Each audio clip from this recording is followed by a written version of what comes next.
Halo anak Miss. Iya, di sini Miss akan melanjutkan pembelajaran kita pada hari Selasa, 9 November 2021. Masih tetap semangat anak Miss? Iya, Miss harap semangat semua ya anak Miss ya. Oke, sebelum memulai pembelajaran, ada baiknya anak Miss selalu tetap untuk selalu berdoa. Ya, dimulai berdoa. Oke anak Miss? Nah, hari ini kita akan belajar tematik yang dimana kita akan belajar mengenai muatan PPKN dan bahasa Indonesia. Ayo disimak penjelasan dari Miss-nya. Baiklah. Nah, di sini anak Miss, kita akan belajar mengenai hak dan kewajiban. Nah, sebelumnya juga kita sudah pernah belajar ya anak Miss ya, apa itu hak dan apa itu kewajiban. Di sini kita akan mengulang kembali. Perhatikan penjelasan dari Miss-nya ya. Oke, kewajiban. Kewajiban merupakan suatu yang harus kita lakukan atau yang kita tunaikan. Jika apa yang sudah menjadi kewajiban kita itu telah kita tunaikan, maka kita bisa menerima hak atau sesuatu yang harus kita kerjakan atau lakukan ya Miss ya. Nah, namun hak adalah sesuatu yang sudah semestinya kita terima yang didahului dengan menunaikan kewajiban. Jadi, kita akan mendapatkan hak setelah apa yang menjadi kewajiban kita tunaikan atau kerjakan terlebih dahulu. Nah, berarti kewajiban dan hak ini ia berhubungan atau saling keterkaitan ya Miss ya. Di sini kita punya hak dan punya kewajiban tentunya. Nah, ini berikut adalah hak-hak seorang anak di dalam lingkungan keluarga, yaitu yang pertama, mendapat kasih sayang dari kedua orang tua. Betul, itu merupakan hak anak ya. Mendapatkan nafkah atau berupa makanan, minuman, pakaian, dan tempat tinggal dari orang tua. Iya, anak berhak mendapatkan pendidikan dari orang tua, misalnya mengenai budi pekerti dan pengetahuan lain. Yang keempat, anak berhak mendapatkan waktu dan kesempatan untuk bermain, mengingat dunia anak adalah dunia bermain. Yang terakhir, anak berhak mendapatkan perlindungan dan rasa aman dari kedua orang tuanya. Iya betul, ini merupakan hak dari anak tersebut ya. Namun dari hak anak itu ya, kewajiban dan hak itu saling keterkaitan dan orang tua juga menerima ada haknya nak gitu. Jadi manusia memiliki berbagai macam kebutuhan. Salah satu kebutuhan manusia adalah pakaian. Nah, manusia membutuhkan pakaian untuk melindungi tubuhnya dan manusia membutuhkan pakaian berbagai jenis. Nah, pakaian adalah hak yang didapatkan anak dari orang tua. Dengan adanya pakaian membuat tubuh kita terlindungi dan menjaga tubuh kita. Kita harus bersyukur memiliki pakaian dan pakaian juga harus dijaga agar tidak cepat rusak ataupun kotor. Merawat pakaian merupakan kewajiban manusia. Nah, berarti berketerkaitan kita. Jika kita memiliki hak untuk menerima pakaian, maka kita ada kewajiban yaitu merawat dan menjaga pakaian tersebut. Apa yang kita terima itu menjadi tanggung jawab kita atau menjadi kewajiban kita untuk menjaganya. Seperti itu dia contohnya Miss ya. Jadi ada hubungan hak dan kewajiban kita. Nah, di sini hak anak di rumah itu yaitu anak hak menerima kasih sayang, perhatian, pelajaran hidup seperti yang sudah Miss jelaskan. Nah, setiap anak memiliki hak mendapatkan kasih sayang dari orang tua dan anggota keluarga lain. Nah, setiap anak memiliki hak untuk mendapatkan kesempatan bermain dengan teman sebayanya dan hak untuk berkreasi. Setiap anak memiliki hak mendapatkan perlindungan dari orang tua. Nah, jika sudah memiliki hak atau yang sudah terima haknya, maka anak juga harus memiliki kewajiban kepada orang tua. Nah, mengapa kita harus menghormati orang tua kita? Nah, ini juga merupakan suatu kewajiban anak, yang dimana kita harus menghormati orang tua. Alasannya harus menghormati orang tua karena seseorang yang melahirkan kita, mengasihi kita dan memelihara kita sedari kecil. Iya, maka sepatutnya kita menghormati mereka ya.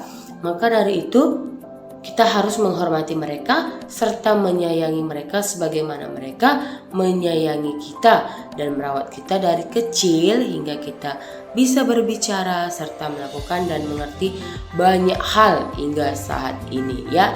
Jadi sepatutnya kita harus menghormati orang tua karena sudah banyak pengorbanan orang tua kepada kita anaknya gitu ya guys ya. Oke, nah jadi hormatilah orang tuamu. Nah itulah yang menjadi hak dan kewajiban kita sebagai anak di rumah khususnya ya.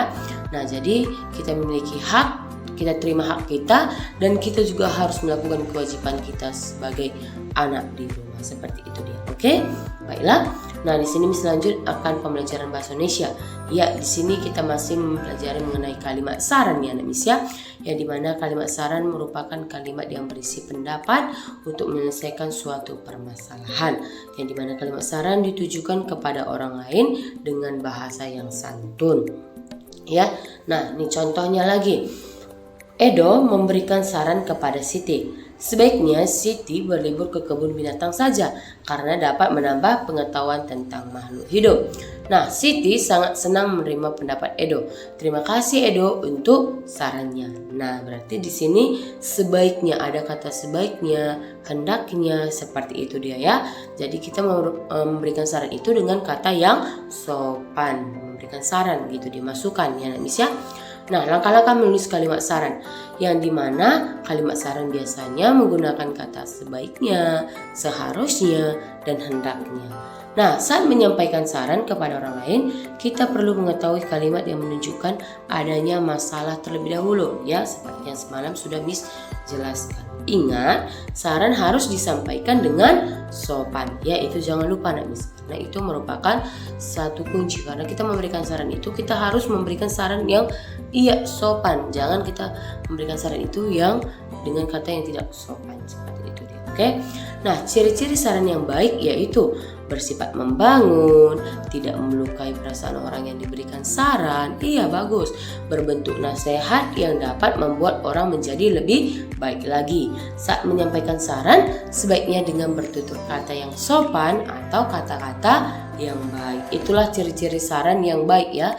Jadi jika Nak Miss memberikan saran kepada adik atau kepada kakak atau yang lebih tua daripada kita harus memberikan kata saran itu dengan tutur kata yang sopan ya, yang kata-kata yang baik. Misalnya, Kak, hendaknya kakak tidur di sini aja, seperti itu. Hendaknya kakak belajar di sini aja, gitu saja ya. Seperti itu dia. Cara menyampaikan saran yang benar itu sampaikan saran secara empat mata. Iya, bisa. Kita bisa ngomong secara langsung ya, empat mata. Mulai dengan kelebihan yang ia miliki dan memberikan masukan yang benar. Betul. Sampaikan saran dengan jelas dan singkat. Jangan hanya saran, tawarkan solusi yang membangun kepada si pendengar. Kita memberikan saran sehingga ada solusinya, supaya misalnya sebaiknya seperti ini supaya kamu mendapatkan ilmu pengetahuan. Seperti tadi kan, dia menyarankan berlibur ke kebun binatang karena dengan berlibur di kebun binatang dapat pengetahuan yang baru. Seperti itu dia ya. Memberikan saran dengan kata-kata yang sopan atau tidak menyinggung perasaan si pendengar, itu sangat penting ya Miss ya. Nah, itulah dia ciri-ciri saran dan cara menyampaikan saran yang benar dan baik. Oke. Nah, itu dia materi kita pada hari ini mengenai bahasa Indonesia.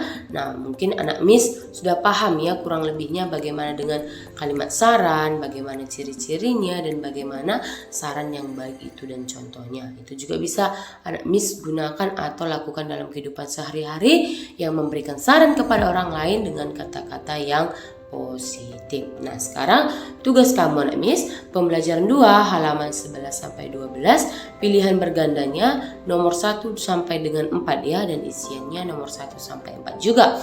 Yang kedua, pembelajaran PPKN halaman 23, pilihan berganda nomor 1 sampai dengan 5 dan isiannya juga seperti itu. Oke anak Miss? Oke. Ingat, dikerjakan dengan baik dan benar dan dikerjakan sendiri dengan tulisan yang lebih rapi lagi dan tulisan sendiri. Oke, ingat itu anak Miss, jangan nanti ketahuan lagi sama Missnya. Oke, baiklah. Nah, inilah pembelajaran kita pada hari ini. Dan tetap semangat anak Miss. Jangan malas-malas belajar ya Miss ya.